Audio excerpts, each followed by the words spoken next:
Bienvenidas y bienvenidos. Con motivo de la celebración del solsticio de verano en el hemisferio norte y del solsticio de invierno en el hemisferio sur, con Claudia Silva, queremos compartir un canto a la madre, la formación del ser. Claudia es facilitadora de la comunicación consciente y respetuosa entre adultos y menores. Empezó su camino en el área audiovisual y ha hecho parte de proyectos de intercambio cultural, convivencia y aprendizaje con comunidades indígenas de Colombia. La educación o formación del ser ha sido la base de dichos trabajos. Por más de 15 años ha desarrollado proyectos de divulgación del pensamiento de culturas indígenas a través de exposiciones de fotografía y charlas. También es actriz y actualmente cursa antropología social y cultural. Claudia, estoy súper agradecida de que estés aquí, feliz de que iniciemos esta colaboración, esta alianza con la tierra y unión entre culturas, y que estoy segura de que las familias y acompañantes que nos escuchen y estén con ganas de conectar con este proceso de crianza y formación o educación consciente y respetuosa y libre, van a estar con nosotros y vamos a crear comunidad. Así que bueno, me gustaría darte la bienvenida y preguntarte un poco más sobre tu experiencia con las culturas indígenas.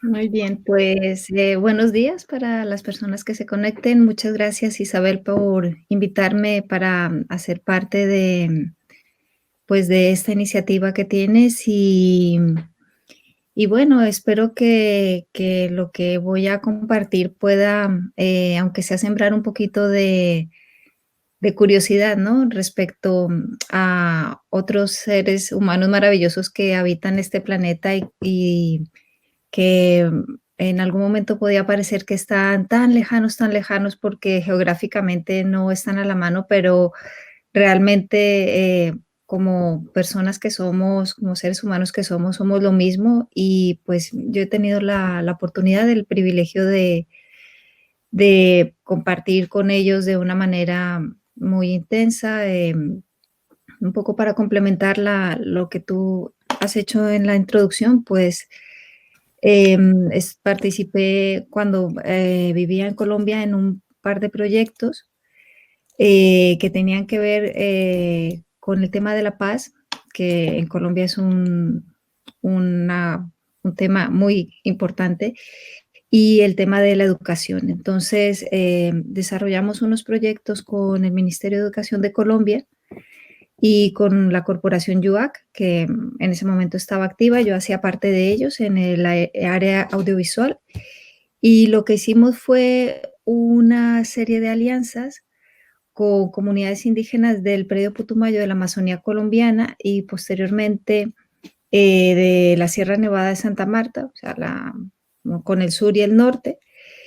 Y bueno, fue todo un aprendizaje maravilloso.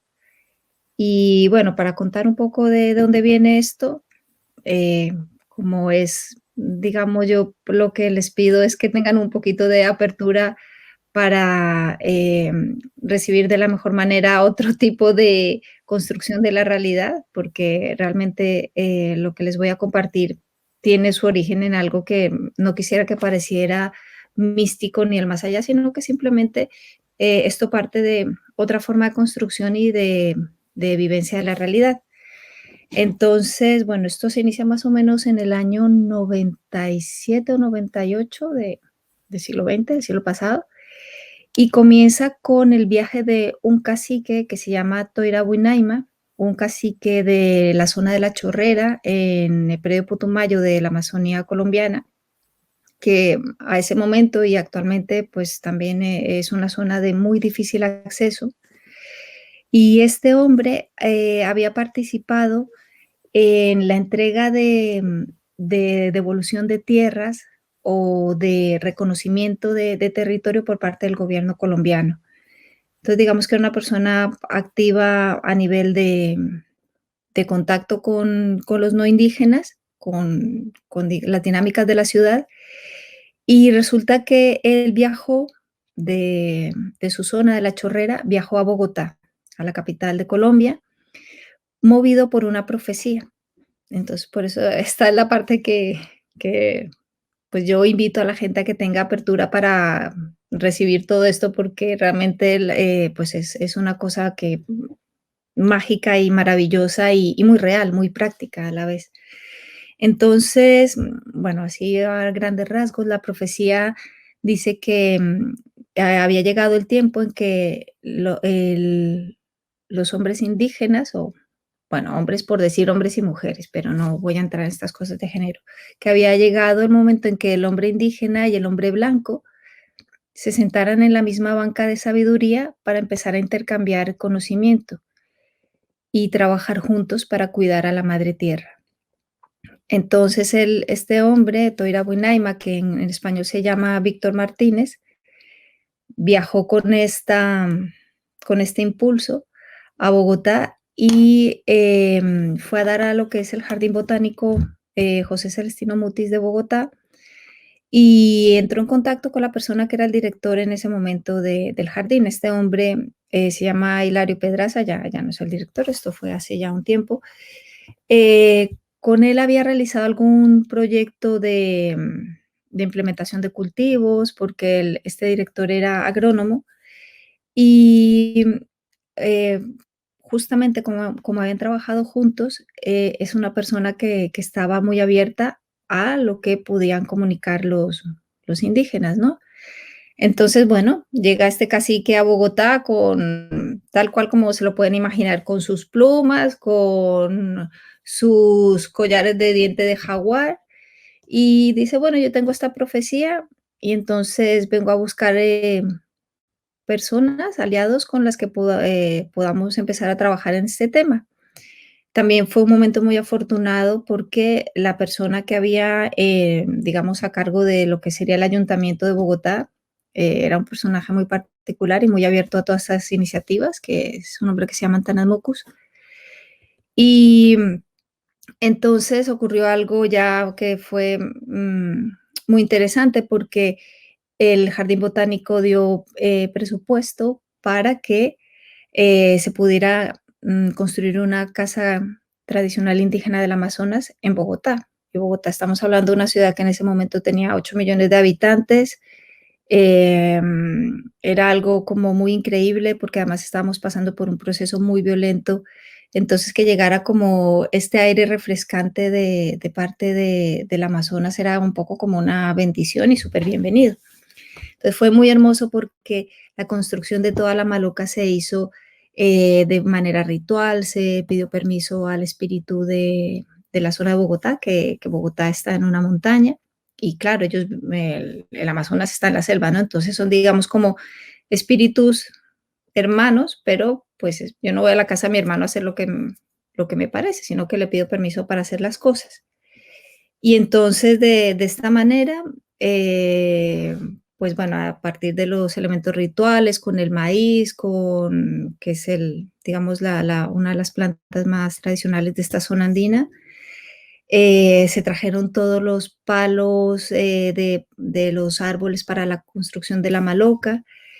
Y bueno, ya una vez hecha la casa tradicional indígena, lo que se empezó a hacer fue círculos de palabra y se empezaron a hacer encuentros. Entonces empezaron a viajar caciques, que en Colombia la palabra cacique no tiene la connotación que se tiene en España. En Colombia un cacique es una autoridad tradicional indígena y es una palabra que tiene respeto, no es peyorativa, es una palabra que tiene otro significado, eso quería aclararlo.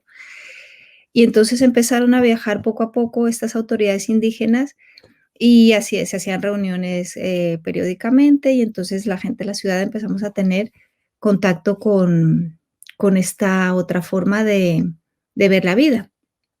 Entonces, bueno, se acabó el proyecto del jardín botánico porque pues se acabó la alcaldía, terminó, o sea, se acabó el tiempo del ayuntamiento, de este alcalde, salió el director del jardín botánico y entonces formamos una asociación que se llamaba la Corporación UAC, y empezamos a proponer proyectos con el Ministerio al Ministerio de Educación de Colombia, y ahí pudimos desarrollar varios encuentros sobre la paz y en diferentes lugares de Colombia, y esto después vino a desembocar en el tema de la educación. Entonces, bueno, creo que era como interesante poder poner en contexto de dónde viene todo esto, ¿no? Para empezar. Bueno, lo siguiente es que cuando hicimos, lo primero que hicimos fue la participación de estas autoridades tradicionales indígenas en unos proyectos, perdón, en unos encuentros sobre la paz, creo que se llamaba, a ver si lo recuerdo bien, Encuentro Iberoamericano y del Caribe Jóvenes por la Paz, y fue algo realmente impresionante porque, bueno, había jóvenes de habla española, o sea, que hablaban español, castellano, de todas partes del mundo, entre edades más o menos entre los 15 y los 20 años, y quedaron muy tocados, como nosotros mismos, como facilitadores de este encuentro, por lo que compartían los abuelos, porque era algo así como ellos decían: "A nosotros siempre nos dicen que tenemos que hacer las cosas bien, que seamos, yo qué sé, buenos o que vivamos en paz, pero es la primera vez que nos dicen cómo hacerlo".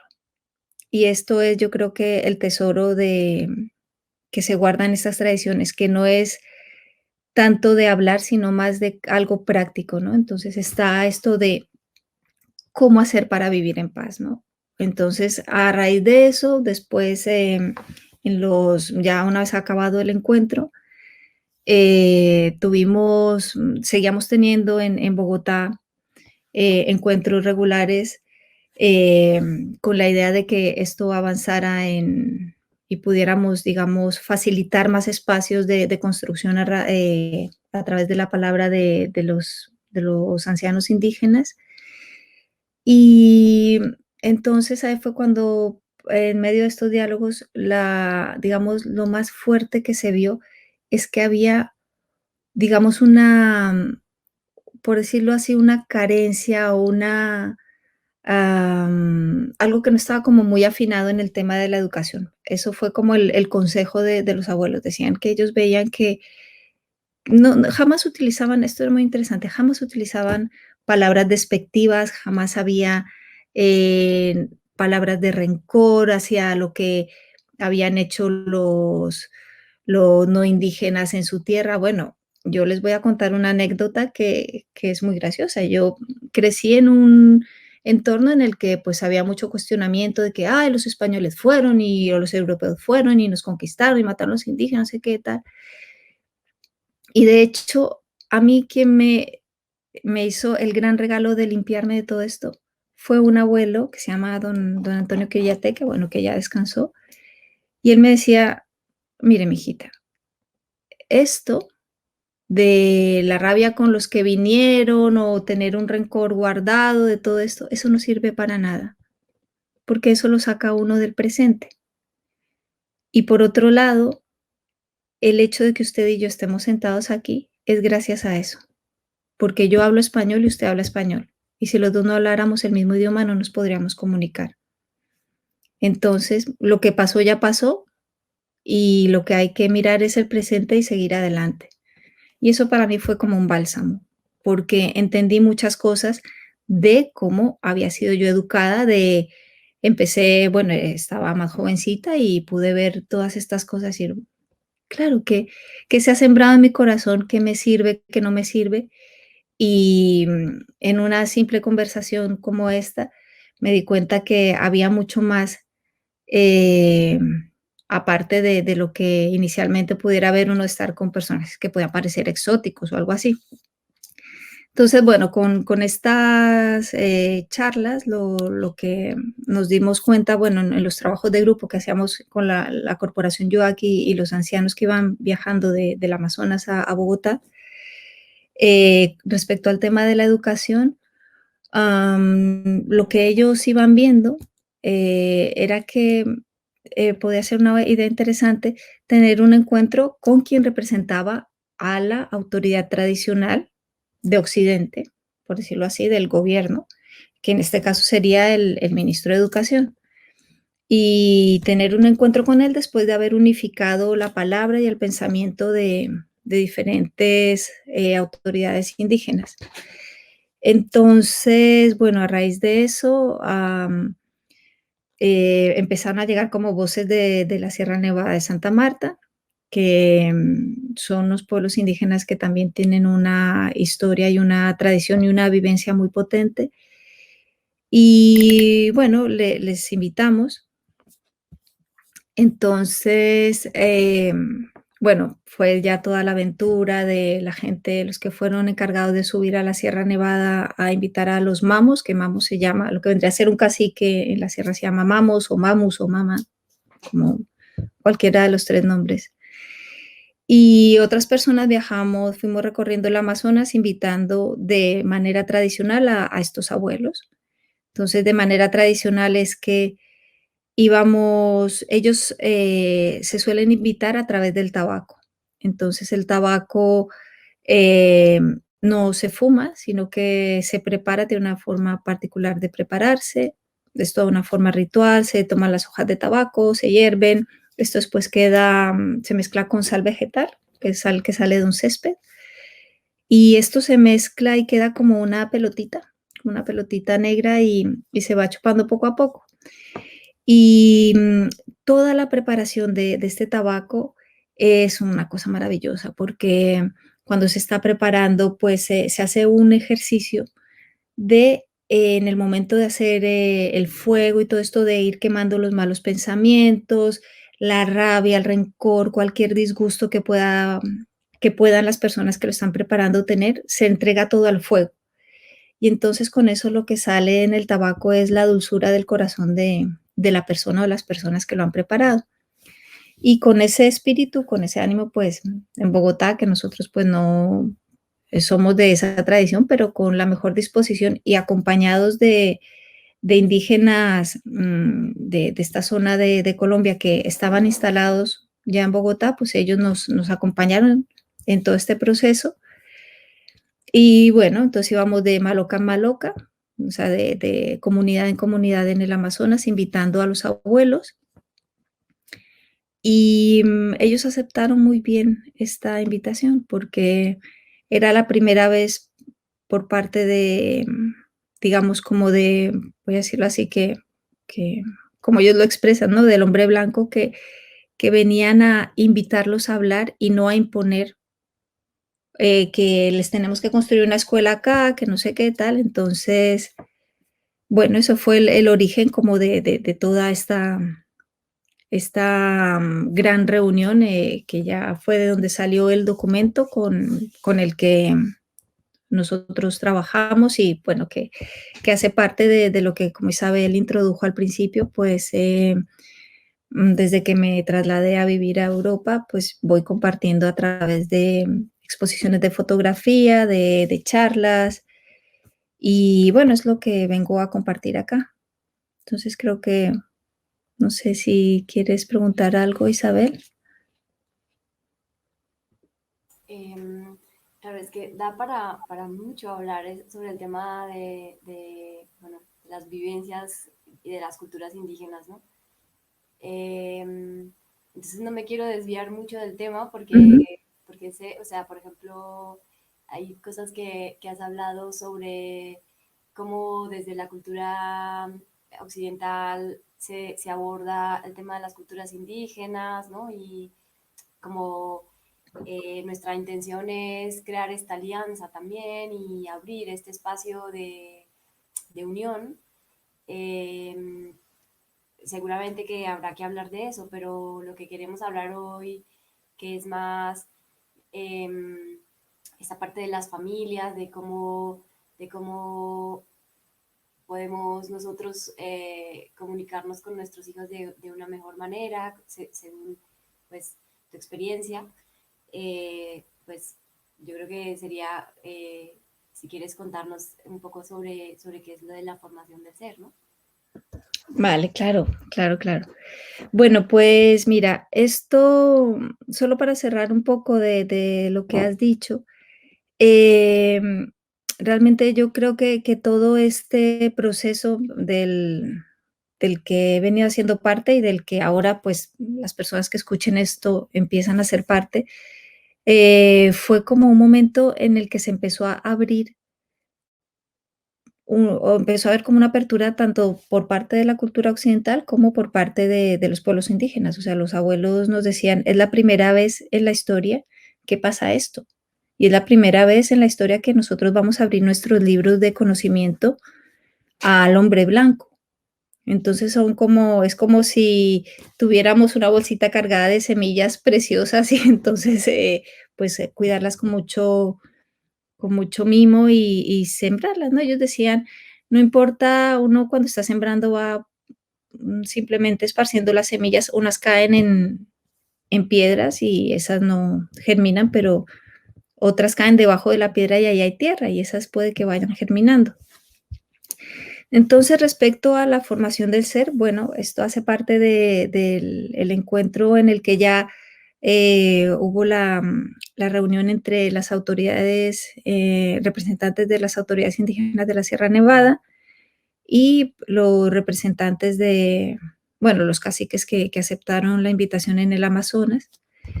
Y el encuentro se llamaba Renovación de la Humanización, Encuentro de la Palabra de Origen para Formar Gente. Entonces, bueno, aquí fue donde ya salió todo, digamos, como toda esta sabiduría de la forma en que ellos educan a los niños. Y eso es lo que, pues después de toda esta larga y a la vez corta introducción, pues les quiero compartir. Entonces, van a ser pinceladas, yo me imagino que si esto pues genera interés, lo podemos ir desarrollando, pero bueno, ahora pues vamos a hablar, voy a compartirles un poquito de esto. Entonces, lo básico, voy a empezar a contarles cosas de que nos explicaban ellos lo que era la educación, ¿no? Entonces, para ellos la palabra educación como tal, digamos, no tiene traducción en ninguna de, al menos de las personas, de los pueblos con los que yo estuve, que estuve con más de, entre la Sierra del Amazonas, con más de 18 etnias, esa palabra no existe y eso es muy bonito porque para ellos es como que eso, el educar no está separado del resto de cosas, que, bueno, es algo muy característico de nuestra cultura occidental, ¿no? Que todo está compartimentado, que no es ni bueno ni malo, es simplemente otra forma de construir la realidad.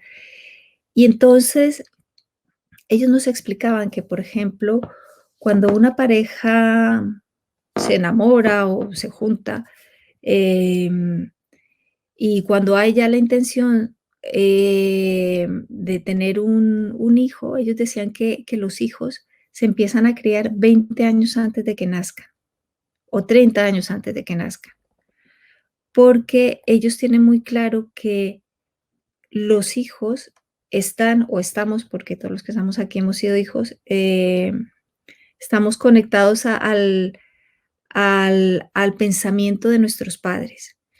Entonces, por ejemplo, ellos nos decían que, pues, cuando ellos aconsejaban a la gente joven que estaba emparejada, pues, digamos, el acercamiento a la sexualidad, siempre era desde un lugar, obviamente, aparte de lo placentero, de un sentimiento muy, consciente y respetuoso de lo que puede ocurrir al concebir un hijo, ¿no? Entonces ellos decían, claro, las personas estamos muy influenciadas por cómo hemos sido concebidos. Y en el transcurso del tiempo, con todas las otras cosas que, por ejemplo, yo he ido estudiando y aprendiendo, eh, parece ser digamos, nuestra ciencia occidental se está aproximando a eso, ¿no? A realmente comprender que hay otros espacios digamos, de ah, formación de una persona que no tienen que ver simplemente con la parte que nosotros podríamos decir neuronal y esto, ¿no? Entonces, bueno, ellos hablaban esto, ¿no? Que era muy importante, pues, el estar consciente de que uno empieza a criar a sus hijos antes de tenerlos.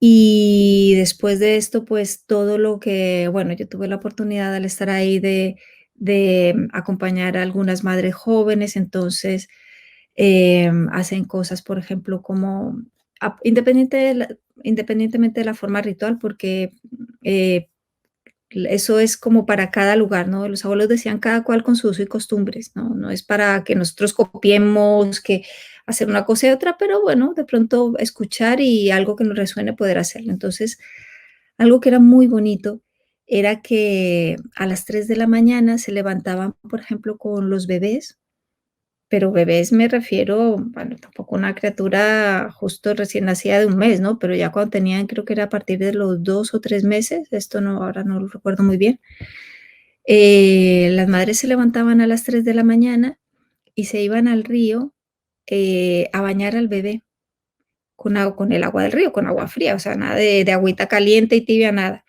Y entonces era muy bonito porque ellas me decían, aquí es donde nosotros empezamos a formar a nuestros hijos. Y entonces a medida que los iban bañando, les empezaban a dar instrucción, por decirlo de alguna manera, ¿no?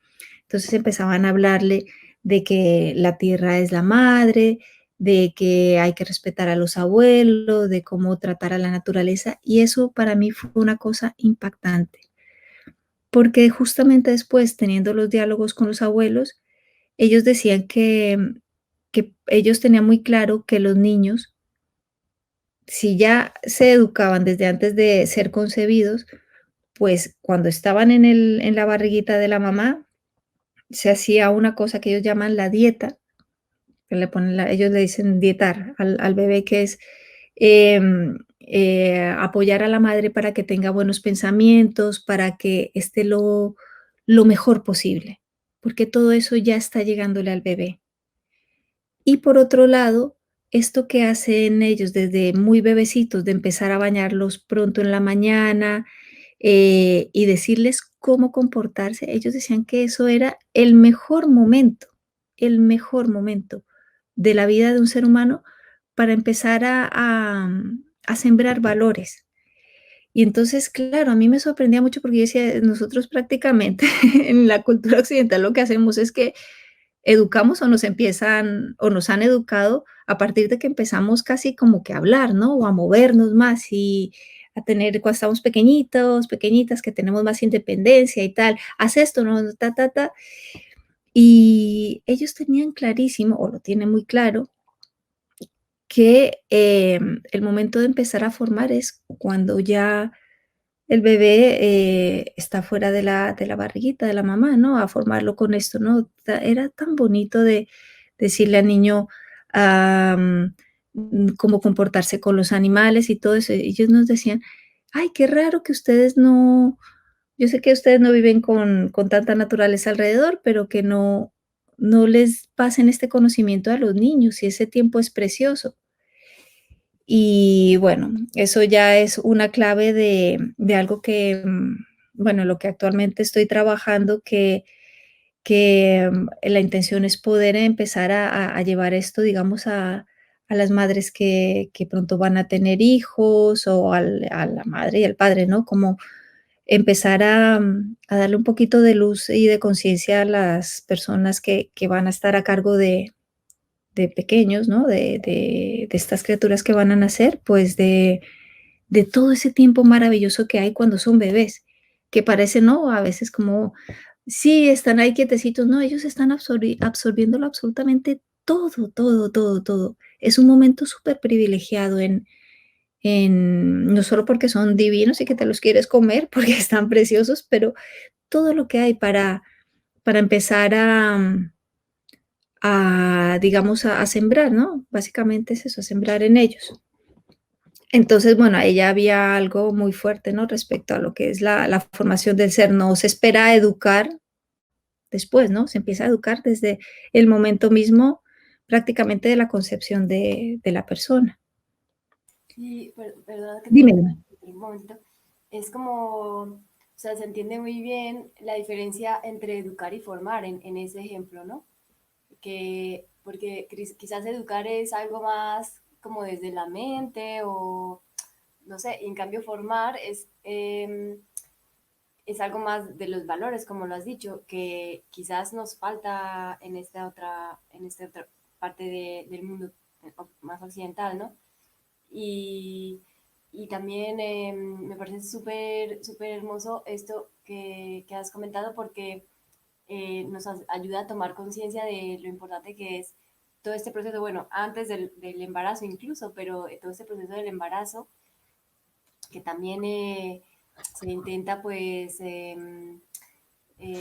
dejar de lado en algunos casos, ¿no? O, por ejemplo, el momento del nacimiento debe ser, bueno, nacimiento es alumbramiento, mejor dicho, debe ser súper, súper importante tanto para el bebé como para la madre, ¿no? O sea, hay una alianza ahí, bueno, una unión ahí muy importante con la madre que, que eso también me parece muy bonito, como ellos decían, de cuidar, ¿cómo era? El dietar, ¿no? O sea, de cuidar que la madre estuviera pues rodeada de buenos pensamientos, de buenas acciones y todo esto, que yo creo que no solamente es algo que se queda en la palabra, entonces lo que tú nos transmites es algo que, como también decías, que va más allá, que nos enseña el camino, ¿no? Así se comprende muy bien el mensaje.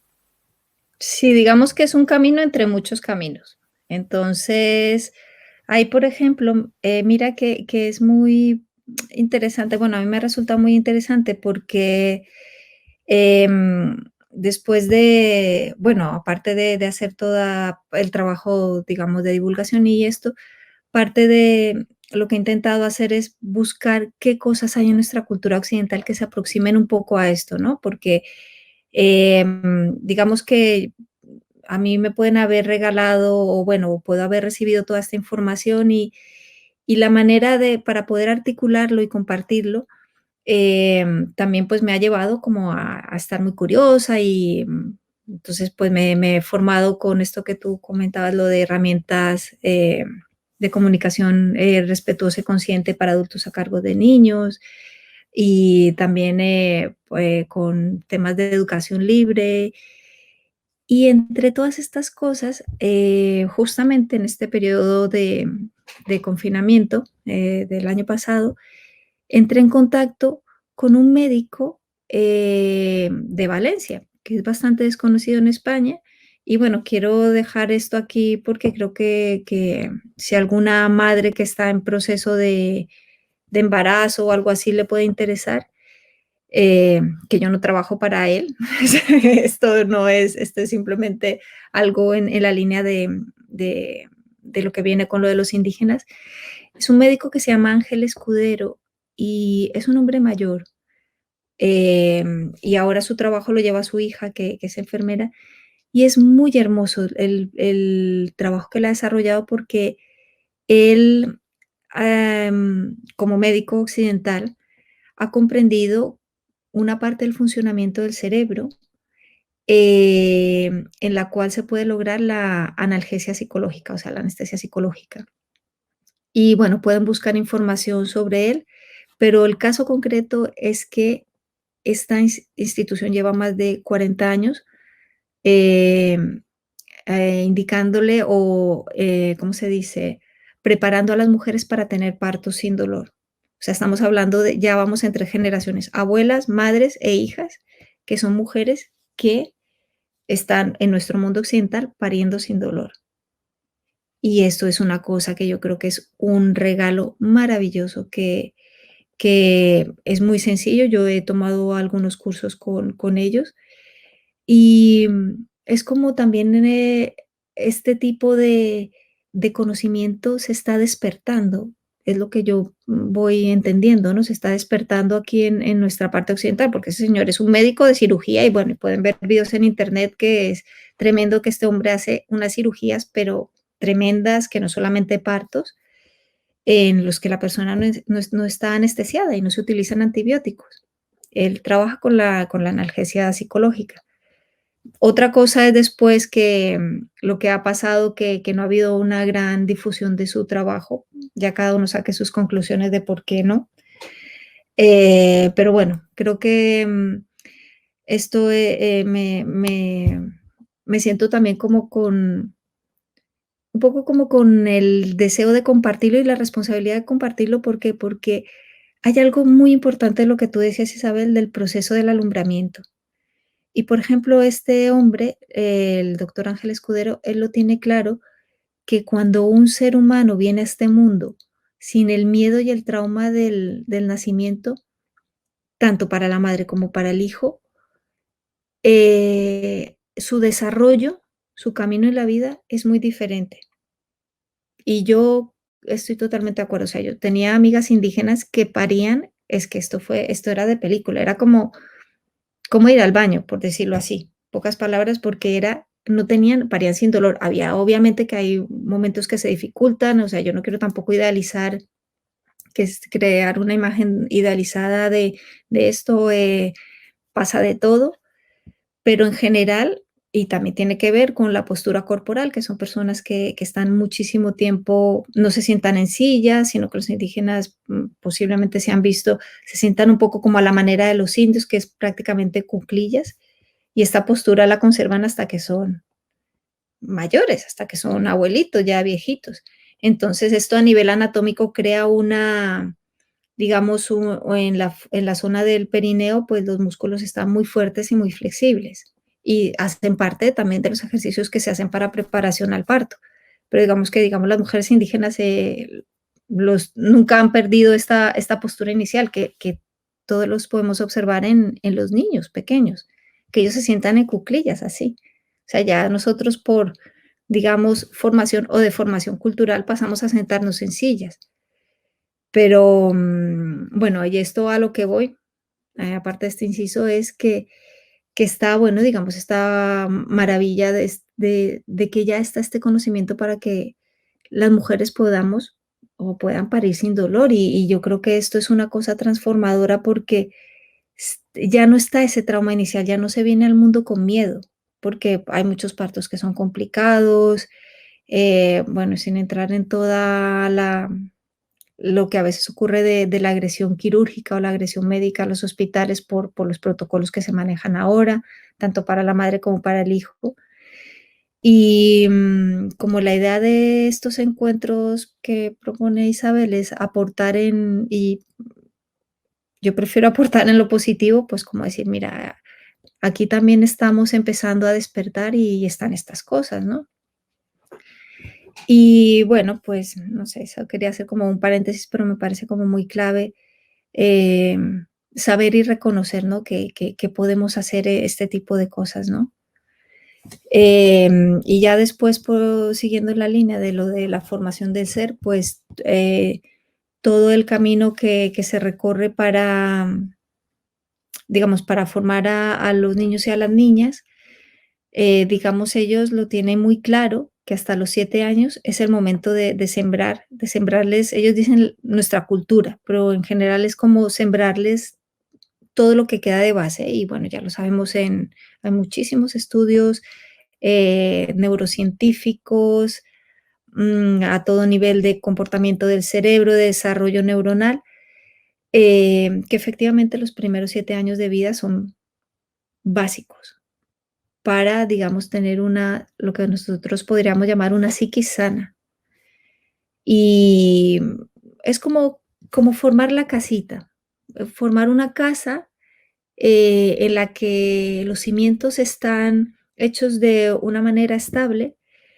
¿Y qué pasa? Pues que con el paso del tiempo pueden venir tormentas, se puede romper un cristal, se puede estropear la puerta, pero si la base está bien estructurada, esto se puede arreglar.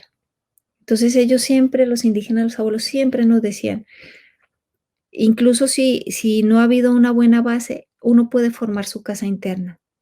Y ese lugar es el lugar de refugio cuando se pasa por malos momentos, ¿no?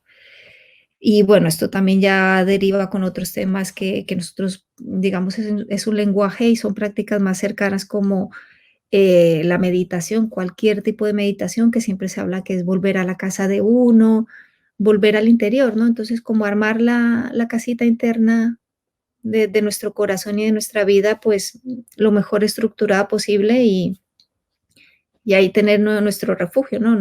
No, obviamente la estructura externa es importante, pero ellos tenían clarísimo que lo más importante para los niños y las niñas era que hasta los 7 años pudieran estar con su padre y con su madre, sobre todo con la madre, y era muy hermoso ver cómo los dejaban en libertad, o sea, no, yo me acuerdo una otra anécdota, porque me es más fácil ilustrarlo a partir de cosas que he vivido. Bueno, que una vez, cuando estábamos visitando a un anciano para invitarlo a este encuentro, había en Sumaloca, pues, que son casas tradicionales indígenas donde muchas veces viven, varias generaciones de una familia ahí, o si no viven alrededor en casitas, en otras casitas. Entonces, aquí había como 7 niñas y niños, entonces estaban todo el tiempo jugando, eran muy pequeñitos, y yo de repente veo a una criatura como de 3 años con un cuchillo inmenso, y yo me asusté, ¿no?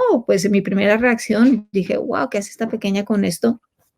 Entonces le pregunté al abuelo, le dije: "¿No es peligroso que la niña lleve el cuchillo?". Decía: "No, no, ella está aprendiendo a sembrar". Y entonces la veías cómo estaba imitando a sus mayores, porque ellos dicen que la educación, o la formación del ser es en la práctica, no en la palabra. También hace falta la palabra, pero no tanto la palabra, y menos cuando son pequeños, porque son muy prácticos los niños.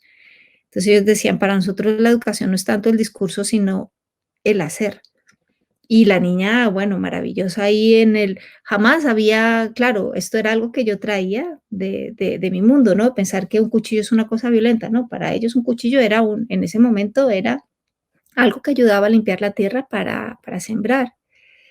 Y fue un descubrimiento muy bonito porque, después con diálogos con otros indígenas, con la gente de la sierra, y posteriormente aquí en España con un representante de la Sierra Nevada de Santa Marta, siempre se enfatiza mucho de la libertad para los niños, o sea, libertad, que ellos tienen su sabiduría interna y simplemente es acompañarlos. A lo que, claro, ¿cómo gestionamos esto en los entornos en los que estamos viviendo actualmente? Pues no sé, ese igual es nuestro reto, y por eso han surgido, seres maravillosos como María Montessori y, las escuelas de educación libre, Mauricio y Rebeca Vil, toda esta gente que ha apostado por la educación activa, y esto que sean espacios donde los niños tengan, libertad para hacer lo que ellos sienten en el momento que es lo que necesitan, ¿no? Em, a mí algo bueno, lo quiero manifestar aquí, que lo digo como a manera de observación, y es que, por ejemplo, con las escuelas de educación activa y educación libre, puede ser muy, nutritivo que los padres y las madres, que el conjunto familiar, o sea, solo la madre o solo el padre, quien está a cargo del niño, sea consciente que los niños aprenden por imitación. Entonces, no es que, bueno, yo suelto al niño en la escuela o en el cole normal que me han asignado, eh, sino que, los niños son de una coherencia tan grande, que realmente es una responsabilidad tremenda estar, a cargo de un menor. No es solamente, suplir lo de la alimentación y de las cosas básicas y del amor y esto, pero creo que puede ser muy nutritivo, ¿sabes? Que las familias no solo que se vinculen a través de las actividades extraescolares o esto, sino que en sus casas, eh, puedan al menos plantearse, ¿no? ¿Cómo vivimos nosotros? Esto es lo que están recibiendo los niños, ¿no? Cómo la madre o el padre cuando están cocinando, esto es lo que ellos están aprendiendo, ¿no? Cómo, y que ellos se vinculen a las actividades de la familia desde pequeños. Esto era algo clave, clave. O sea, los niños en las comunidades indígenas hacen parte de la vida de la comunidad desde el principio. No está la cosa, claro, aquí puede saltarme cualquier persona, y bueno, yo ahora que estoy con el tema de la antropología, no, que la explotación infantil, que los derechos de los niños, no. O sea, no es poner a trabajar al niño para que traiga dinero a casa, ¿no? Pero a hacer que el niño y la niña hagan parte de cuál es mi cotidianidad ahora, ¿no? Por ejemplo, yo vivo en un piso, en el piso hay que limpiar el lavabo, recoger la comida de la mesa, entonces, poco a poco, ¿no? Porque ellos tienen una necesidad tremenda, como cualquier ser humano, de ser parte. Y el ser parte de algo es cuando te vinculas y eres activo en lo que está haciendo, no hagas si que lo haga de la manera que lo haga, digamos, no será la como lo haría yo, que tengo, digamos, más control de mi cuerpo porque soy una adulta y tal, pero que como ellos lo hagan poco a poco, y los acompañando, em, yo creo que eso es muy, muy importante. Y tampoco como que sea, o sea, son como lo que yo observaba eran actividades compartidas, no es: "Ve tú y haz esto, y yo hago otra cosa", no. Como ellos aprenden con la observación era: "Bueno, hay que hacer la cama, pues los 2 nos ponemos a hacer la cama, hay que recoger la hamaca, pues los 2 recogemos la hamaca". No sé, como cosas de estas. También había mucho algo que cada vez estamos siendo más conscientes acá, y es lo de, am, que los niños estén al menos, bueno, como eran las comunidades indígenas, cómo se practica ahí, que los niños estén en contacto piel a piel con la madre o el padre, o con los adultos que estén ayudando en su crecimiento hasta que empiecen a caminar. Y esto, bueno, a caminar no, perdona, a gatear, o sea, hasta que empiecen a ser más autónomos. Eso es súper importante. Aquí, ahora mismo no recuerdo la palabra, pero eso tiene un nombre como el apego positivo o algo así, ahora no se me escapa la expresión. Pero bueno, cada vez, ya hace muchos años ya estamos observando que hay madres que llevan a los bebés, pues, que los llevan con estas telitas tan hermosas, pegados a su cuerpo. Es súper importante que los niños sientan el latido del corazón de la mamá. Eso era otra cosa básica, o sea, son cosas que ellos ni siquiera se lo plantean, ¿no? Como desplazarse y que el niño esté lejos del contacto físico y sobre todo cuando son tan bebés, no, no, eso para ellos eso no existe, ¿no? Y, yo creo que, bueno, no sé cómo vamos de tiempo, dime, Isabel. Eh, un momentito, me quería decir sobre esto que estás contando, de que para las madres y los padres es una responsabilidad tener un ser a nuestro cargo, ¿no? Pero también para la sociedad, o sea, para todo, para todos los seres vivos y la humanidad, es una responsabilidad criar bien a nuestros hijos. Entonces, esto de, por ejemplo, coger, llevar al niño, al bebé, a, no sé, si a los 3 meses o al año a la guardería, es, o sea, destrozar el potencial humano, yo creo, ¿no? Entonces, eh, sí que, eh, si, no sé de qué manera, pero si vamos incluyendo, o sea, por ejemplo, ahora nosotros lo estamos haciendo aquí, pero es a pequeña escala, o sea, para hacerlo en sociedad, no sé de qué manera eso sería posible, sino que lo llevemos a la práctica y que integremos realmente este mensaje de las culturas indígenas. Es como, como una manera de poder solucionar esta forma que llevamos pues, criando a nuestros hijos y de dar un paso adelante en cómo en sociedad podemos construir otra forma de relacionarnos. Eh, También me resonaba mucho cuando hablas de los niños, o sea, tomando muy en cuenta a ellos como su forma de vida y todo eso que viven, o sea, que esta forma en que los niños se comparten entre ellos mismos también o con sus padres, ¿no? Como aprenden de los abuelos y todo. Es como el hecho muy importante es que son comunitarios, que tienen una Totalmente. vida comunitaria. Totalmente, así es, así es. Además, porque ellos son conscientes que son seres dependientes. En el sentido práctico, son seres dependientes y así como nosotros de adultos más o menos podemos llevar nuestra vida autónomamente, el mecanismo de sobrevivencia es, ellos lo saben, que bueno, aparte del amor está una parte muy práctica que es la sobrevivencia. Entonces no se sobrevive solo, o sea, los seres humanos hay algo que que es bonito recordar, y es que somos mamíferos, y los mamíferos somos seres comunitarios. Eso no tiene eso es algo biológico. Eso no tiene discusión. Otra cosa es que a nivel cultural estemos pues haya un intento de, bueno, lo que se ha hecho, ¿no? De enfocarlo como está pasando prácticamente desde la época de la revolución industrial, que es, todo en función de la industria y del capital, y esto, eso es otra discusión. Y cuando tú mencionas esto de cómo hacerlo a gran escala, ese es nuestro reto. El reto es esto, cada uno aportará desde donde puede, más lo que yo siento que es por donde es cada uno en sí mismo, porque cuando uno hace la transformación dentro de uno mismo, eso repercute con lo de afuera.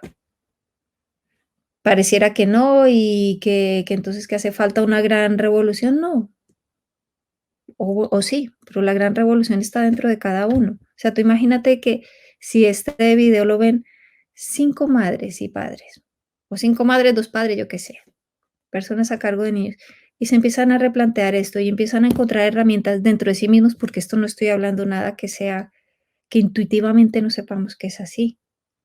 Y uno empieza a buscar los caminos, por eso te mencionaba también a personas como Mauricio Rebeca Bild y María Montessori, y todas estas, Waldorf y todo esto, como todas estos momentos de conciencia de la gente decir: "Ah, vamos a intentarlo por otro lado". No sé, a veces creo que puede ser, interesante, entender que el trabajo es por dentro con uno mismo y eso repercute afuera. Bueno, no sé, también hay gente que le gusta otro tipo de, no sé, pensar como, ¿y cómo hacemos para cambiar el mundo? Y chu, chu, chu, chu. Bueno, pues esos son otros caminos, pero digamos que lo que yo estoy compartiendo en este momento, viene más como del trabajo individual, lo que cada uno puede hacer por sí mismo para que, incluso para que la energía no se disperse, porque si está uno pensando en que, ¿cómo hacer para que el vecino haga de otra manera? Yo qué sé, si uno vive al lado de un vecino que le pega a su hijo o vecina, yo qué sé, ¿qué herramientas tengo yo para poder dialogar con esta persona o apoyar a este niño? Yo no sé, no, el mundo se transforma, creo yo, en cosas pequeñas. No sé cómo lo ves tú. Sí, es curioso, porque es como una transformación personal, ¿no? Una evolución personal, un acercamiento a, bueno, profundizar mucho por ejemplo, esta época de nuestro propio alumbramiento como adultos, ¿no? Que eso es algo que yo creo que las culturas indígenas también con lo cual conectan mucho ellos con ese momento. Eh, pero que también tiene una connotación colectiva, ¿no? Comunitaria. Mm. Es porque todo eso, ese tejido que se hace a nivel comunitario es que nos lleva a esa profundidad del ser y viceversa, ¿no? Entonces yo creo que son las dos cosas, pero bueno, te entiendo también el punto de vista que dices de que es más centrado en cada uno, desde dónde puede surgir el cambio, es porque en verdad la profundidad está ahí dentro de cada uno, ¿no?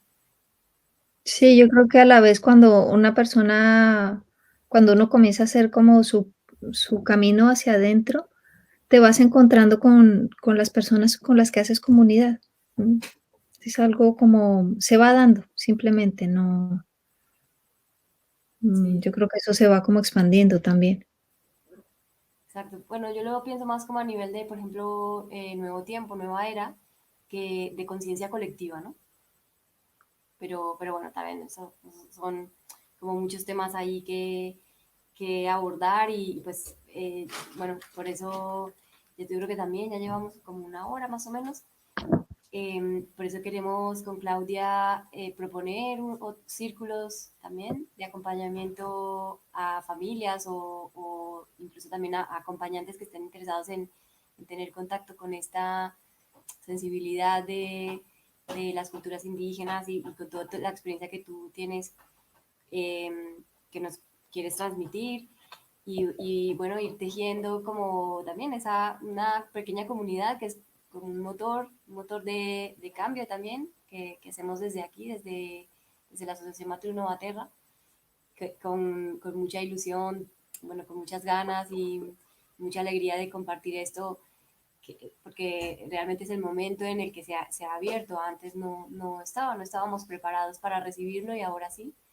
Entonces, estamos pues de verdad muy felices de poder crear esta unión entre culturas porque en verdad realmente se puede crear este puente, o sea, pueden participar Mm. tanto personas de Sudamérica como de Occidente, bueno, eso sí, de habla hispana, que también es un regalo de poder comunicarnos con este lenguaje, ¿no?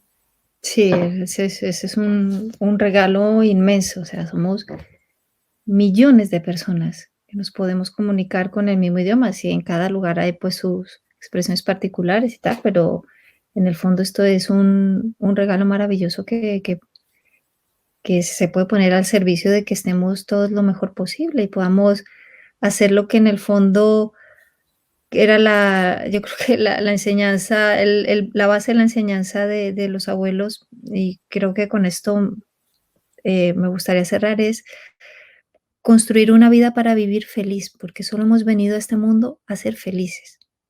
Eso no quiere decir que no haya en el camino dificultades que superar, más lo que realmente hemos venido aquí es a estar bien, o sea, a vivir bien en nuestra mamá, porque la tierra es nuestra mamá, o sea, la tierra es la gran maestra del amor incondicional.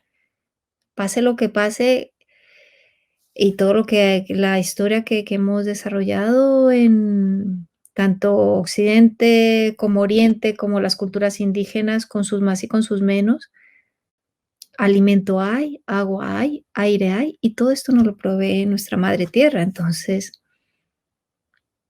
¿qué más? ¿Qué más queremos? Aparte de estar agradecidos y, e intentar llenarnos de amor hacia nosotros mismos, hacia el ser que nos acoge, que nos permite traer a las nuevas generaciones. O sea, que yo creo que ese es el fondo, en este momento lo que he venido concluyendo es que en el fondo, la base del mensaje es este, ¿no? Hemos venido a ser felices y no es una fantasía, es real, es posible hacerlo. Hay que empezar a trabajar con cada uno y bueno, y espero que este poquito que hemos compartido, pues, sea así como una siembra para que podamos dinamizar los círculos que se están proponiendo a través de la asociación y podamos seguir compartiendo. Pues hermoso. La verdad, me parece que va a ser unos encuentros muy bonitos. Bueno, ya lo son. Así que muchísimas gracias. Vamos a celebrar el solsticio. Os invitamos a conectar ahí con esos ciclos, con ese ciclo solar y de la Tierra. Y, y ojalá compartáis este mensaje con otras familias, amigos, acompañantes y nos unamos también en esta forma de organizarnos desde otro lugar, ¿no? Para co-crear la nueva tierra. Así que, Claudia, un abrazo grande. Otro para ti, para las personas que escuchan. Bueno, y que ya estamos en la nueva tierra, ¿eh? No hay que esperar para construirla más adelante. Ya estamos, ya estamos, ya está. Ya está, por eso es importante ahora, ahora. Ya estamos construyendo. Exacto, sí, sí. Pues es para poner unos ladrillos, ¿no? Los ladrillos entre todos. Es hermoso. Así Muy que, bien. Surupa, Hayaya, Ay, ay, ay, un besito. un abrazo, chao.